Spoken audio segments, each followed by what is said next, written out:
From Pacifica, this is Democracy Now! We know that now I'll have to go to prison. We know that now that's the reality. But that's just the job that I have to do. That's the role that I face. And many before me have gone to jail for justice. And if we're going to achieve our vision, many after me will have to join me as well. Utah environmental activist Tim DeChristopher is found guilty. His crime? He bid on over 100,000 acres of federal land to protect it from oil and gas drilling. He now faces up to 10 years in prison for, quote, disrupting the auction. He'll join us from Salt Lake City.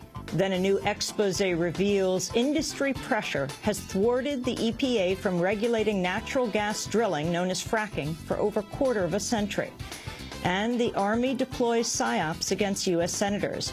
We'll speak with Rolling Stone journalist Michael Hastings about how a NATO commander illegally used psychological operations to manipulate visiting senators into providing more troops and funding for the war. All that and more coming up. Welcome to Democracy Now!, democracynow.org, the War and Peace Report. I'm Amy Goodman. In Libya, fighting between Colonel Muammar Gaddafi's forces and rebels has broken out in the eastern oil port of Ras Lanuf and the town of Zawiya, west of Tripoli. Mass protests against Gaddafi's rule were scheduled to begin afternoon prayers across the country. But in Tripoli, Gaddafi supporters have set up checkpoints throughout the city to prevent protesters from moving about. Foreign journalists were ordered not to leave their hotels, and internet service has reportedly been cut off in Tripoli and Benghazi. But some protesters in Tripoli have defied the crackdown. Some 1,000 protesters reportedly streamed out of the Murad Aga Mosque in the Tajura district of Tripoli, chanting, "The people want to bring the regime down." In Washington, President Obama has publicly said for the first time Libyan leader Muammar Gaddafi must leave office. During a news conference Thursday, Obama said he's ordered the U.S. military to be prepared to take action in Libya if needed. There is a danger of a stalemate that over time could be bloody. And that is something that we're obviously considering. So what I want to make sure of is that the United States has full capacity to act potentially rapidly if the situation deteriorated in such a way that you had a humanitarian crisis on our hands or a situation in which defenseless civilians were finding themselves trapped and in great danger. President Obama also said he's also authorized the use of U.S. military aircraft for airlifts. We are also responding quickly to the urgent humanitarian needs that are developing.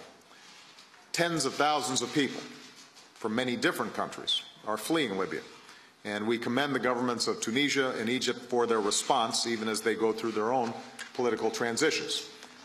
I have therefore approved the use of U.S. military aircraft to help move Egyptians who have fled to the Tunisian border to get back home to Egypt.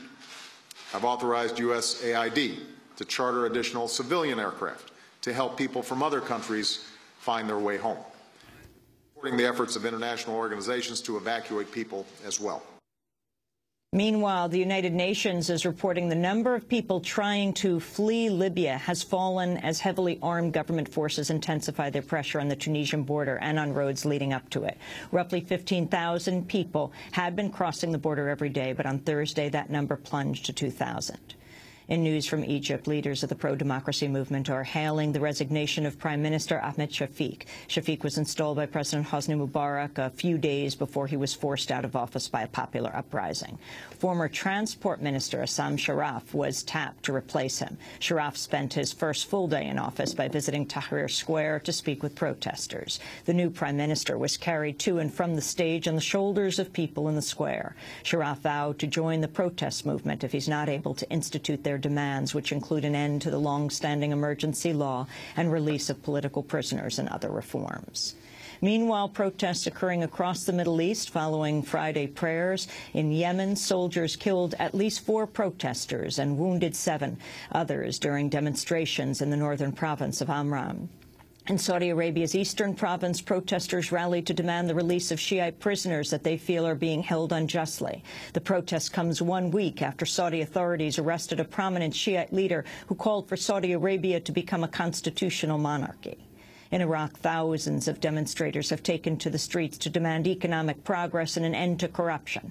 Protests are reported in Baghdad, Basra, Nineveh, Anbar, and Salahdin.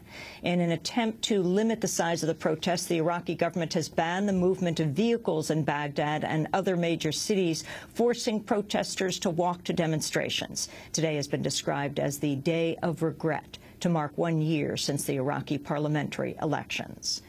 There have been a number of developments in the Wisconsin fight to preserve union rights. The 2-week-old occupation of the state capitol building has ended after a judge ruled demonstrators could no longer sleep inside. About 50 protesters left the building peacefully late last night. Republican state senators in Wisconsin have passed a resolution ordering the police to detain any Democratic senator who does not return to the Capitol by today. Wisconsin's 14 Senate Democrats fled the state over 2 weeks ago in an attempt to block the passage of an anti-union budget bill. Meanwhile, Republican Governor Scott Walker is threatening to issue layoff notices to 1,500 workers today if the budget bill does not pass. New information's come to light about the prison conditions of accused Army whistleblower Bradley Manning, who's being held at the Marine Brig in Quantico, Virginia. According to his lawyer, Manning was stripped of all his clothes on Wednesday and then forced to remain naked in his cell for 7 hours.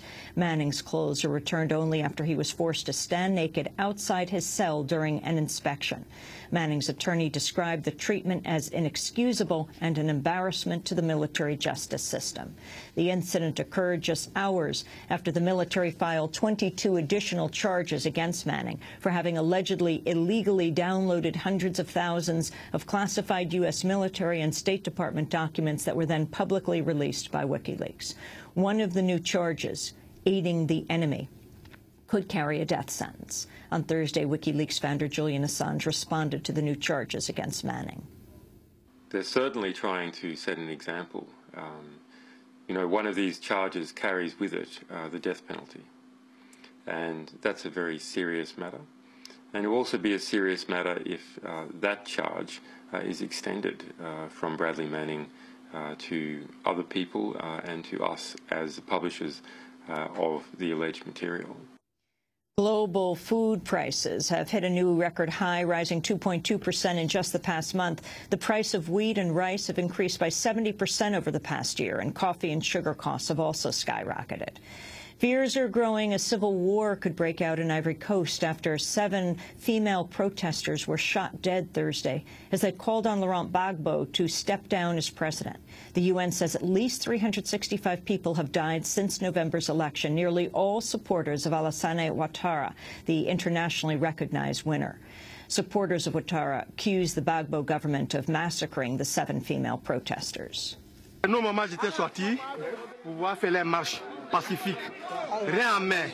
Our mothers went out to march peacefully with their hands empty of weapons. Then we saw Gbagbo's tanks that came and opened fire on the old women, killing at least 6 on the spot. 7 dead in all, another dead in the car.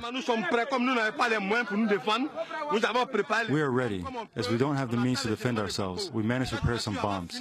We are waiting for Gbagbo's elements, and this time we will finish with them. A California man has sued the Obama administration and the FBI for violating his constitutional rights by tracking his movements with a GPS device hidden on his car. 20-year-old Yasser Afifi was alerted to the tracking device by a mechanic last October.